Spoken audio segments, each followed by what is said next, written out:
Hello friends, welcome to a very important video for the Prelims 2024. Guys, among all the subjects which you have to prepare for the Prelims 2024, the most crucial subject which is going to decide your fate in the UPSC Prelims 2024, that subject is environment. You cannot go wrong in environment. If you go wrong in environment, then your chances of cracking the Prelims examination are very thin. Guys, out of all the subjects which has helped me to score very high marks in the UPSC prelims, the role of environment has been the most important role.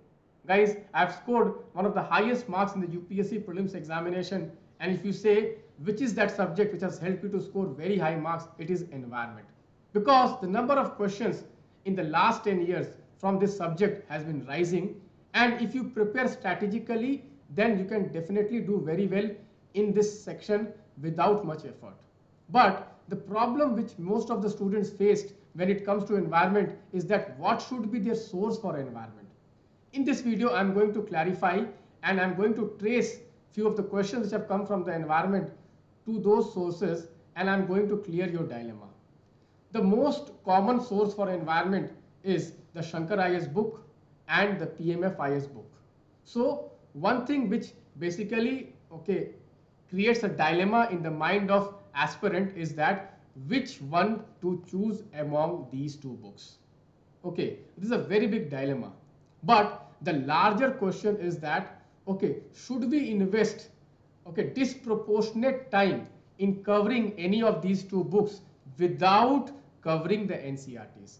Without covering the NCERTs. So I am today going to prove you that what is the source which has the best return on your investment, which is the time.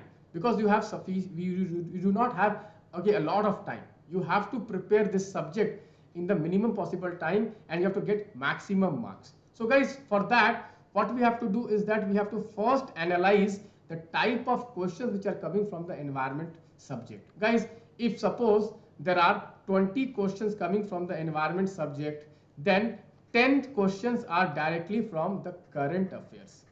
Directly from the current affairs. So if you are following a very good current affairs source, for example, if you are reading the daily prelims notes, then these 10 questions will definitely come from the environment. You don't need to read any book. You can solve these 10 questions directly from the current affairs. So the remaining 10 questions which are little bit static in nature, for that, what should be your source? So this is my personal suggestion that before you decide to read any of these two books, you should definitely read this source, which is the NCERT class 12 biology book.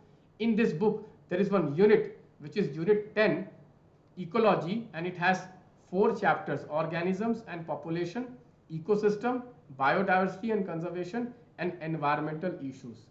Guys, what my analysis of last 10 years UPSC prelims paper environment subject tells me that out of all the static based question, I'm not talking about the current affairs, out of all the static based question from the environment section, most of the questions are from this source. And you know, these chapters are not even 50 pages. But if you read these chapters from these two books, then you have to invest a lot of time.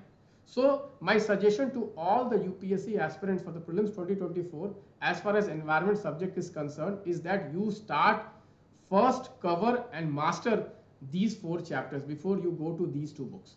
First read these 4 chapters. Don't ignore these 4 chapters, and I'm going to prove you. Guys, many students, they think that these days UPSC is not asking any question from the NCERTs. So let me just show you. This is a question which has come in the prelims examination 2022. Recent year only it has come.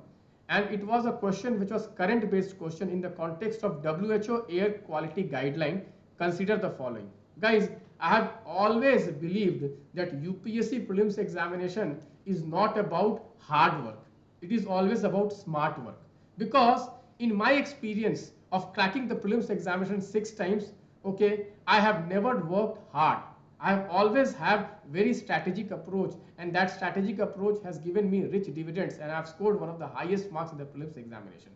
So if you see this question, The statement 1 is very factual. The statement 1 is very factual, and it is very difficult for anyone who has even read this current affairs news to tell that this statement 1 is correct or wrong. It is very difficult to say. But if you read statement 2, statement 3 and statement 4, and if you read statement 3, PM10 can penetrate the lung barrier and enter the blood stream. And if you have already read the NCERT, so in the NCERT there is one chapter environmental issues, and in that chapter environmental issues there is one section air pollution, and in that section there is one topic particulate matter. And in that it is clearly written here, you can see here from the, I'm reading it from the NCERT. According to Central Pollution Control Board, the particulate size 2.5 micrometer, which is PM 2.5, are responsible for causing great harm to human health. These fine particles can be inhaled deep into the lungs and can cause breathing and respiratory symptoms. Okay, so PM10 can penetrate the lung barriers. It is not the PM10, it is the fine particle PM 2.5, directly taken from the NCERT, not even high sources, just NCERT. So if you know this statement is correct, so you can easily, okay, this statement is incorrect. Okay, this statement is incorrect. If you come to the conclusion that this statement is incorrect because it should be PM 2.5, so you can easily reject this. You will be left with option B and option D. So guys, you can see statement 1 is there in both of them. I have always told UPSC will never focus on factual things. UPSC will always focus on analytical things. So you can see statement 1 is there. So we should not bother about statement 1. We should bother about statement 2 and statement 4.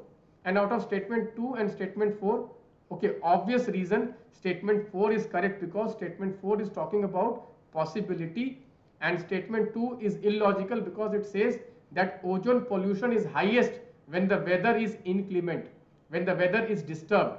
Generally pollution is high when the weather is calm. So we can reject this option 2 and we can easily say that answer is 1 and 4 only. So directly from the NCERT. Many students will say this question was very difficult. How to remember this? Guys, you don't need to remember this. You can see this. This is rejected. Why? Because this is directly given in the NCERT that it will be PM 2.5. Once you reject directly from here, once you reject 3, you will be left with only 1 and 4 and 1 and 2. And statement 1 you don't need to do. Because okay, statement 1 is there in both of options. So just you need to see statement 4 and statement 2.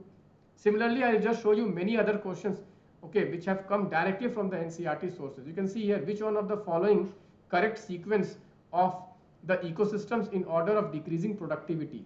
Guys, if you read NCERT ecosystem chapter, NCERT, I'm talking about NCERT ecosystem chapter, there they have clearly mentioned this concept of productivity, and there you have mentioned that although the ocean covers 70% of the surface, its productivity is just 55 billion ton. And so what are the reasons for low productivity of ocean? This means ocean has one of the lowest productivity, and this is categorically mentioned in the NCERT. And if you see all these options, you have to go in a decreasing order. So ocean is there only in the option C in the last. So option C is the answer. And you can see, they are helping you. They are framing question from here only because you see, they have kept ocean as the top, So this option is already, you can reject it. So therefore you see what is the significance of reading the NCERT, the return on investment. See, I'm not saying that these concepts are not there in the Shankar IAS book or these concepts are not there in the PMF IAS books. Those two books are really good books. I do not deny that. But my only point is return on investment on the NCERTs are far more than reading these two books. I'll show you one more question. With reference to food chain in the ecosystem, which of the following kinds of organisms can be used as decomposers organism? Virus, fungi, bacteria. The answer is fungi and bacteria. And you read this again, the chapter ecosystem. They have talked about food chain and they have talked about detritus food chain. In that they have clearly mentioned these two Okay, you can clearly mention, you can see here, okay, begins with the dead organic matter. It is made up of decomposers which are heterotrophic organisms, mainly fungi and bacteria. Mainly fungi and bacteria. You can see here fungi and bacteria. Directly, they are framing questions from the NCERTs. That is why I say NCERT is the bark of all resources. But the problem with the students is that they do not want to read NCERTs. These days, there are many YouTube channels. They have made videos on NCERTs. So students, what the mistake they do is that they want to just go through the video lectures. They don't want to read the NCERTs. Don't make that mistake. If you make that mistake, then your entire year will get wasted. Please read NCERT, okay, by own. Don't refer video lectures for NCERTs. Read NCERTs. Each and every word which is mentioned here is very, very important. If you want to crack prelims, then you have to read NCERTs. But yes, how to read NCERTs, how to maximize out of reading of NCERTs, I am going to tell you at the end of this video. Let me show you one more question. Okay, consider the following. Biodiversity is normally greater in the lower latitudes compared to the higher latitudes. Okay, and the gradient of biodiversity, you see directly latitudinal gradients, patterns of biodiversity, directly taken from the NCERT. Directly taken from the NCERT. I'm telling you guys, you can go and you can analyze the last 10 years environment questions. Last 10 years environment questions. Okay, you will come to the conclusion that all the static questions, I'm talking about only static, don't see current affairs based question. Obviously current affairs based question, what these books they do, they update the content. They update the content every year because 5th edition, 6th edition, 7th edition, 8th edition, 9th edition, they'll bring various editions. They will keep on adding the content. That is why these books become very bulky. Okay, so don't get carried away. If you see the pure static questions, most of the pure static questions are there from the NCERTs. So before you read any of these two books, you can choose any of these two books. Both books are really very good books. Choose any one of them. But before you read any one of them, please invest a time first in, okay, this NCERT source. Please invest this source in NCERT source. And guys, what I have done is that as a part of Lakshya, what I have done is that I have framed question on the NCERT. I have framed question on the NCERT. Each and every important concept from this NCERT, I have framed question. Okay, please do solve my NCERT test. These are the best resource to master the NCERT. After solving this question, you will exactly get to know how you have to read the NCERTs. Guys, in the new pattern which has come in the last year, 2023, the NCERTs have become very, very important. But many students here, they do not have an analytical approach towards NCERT. If you solve these NCERT tests, that will give you an analytical approach to the NCERTs. And once you master the NCERTs, then no one can stop you from cracking the prelims examination next year. So thank you guys. Please do consider liking this video and sharing this video with your friends. If you want me to come out with such more strategy videos, please do write in the comment box. Thank you. Bye-bye. Take care. God bless you.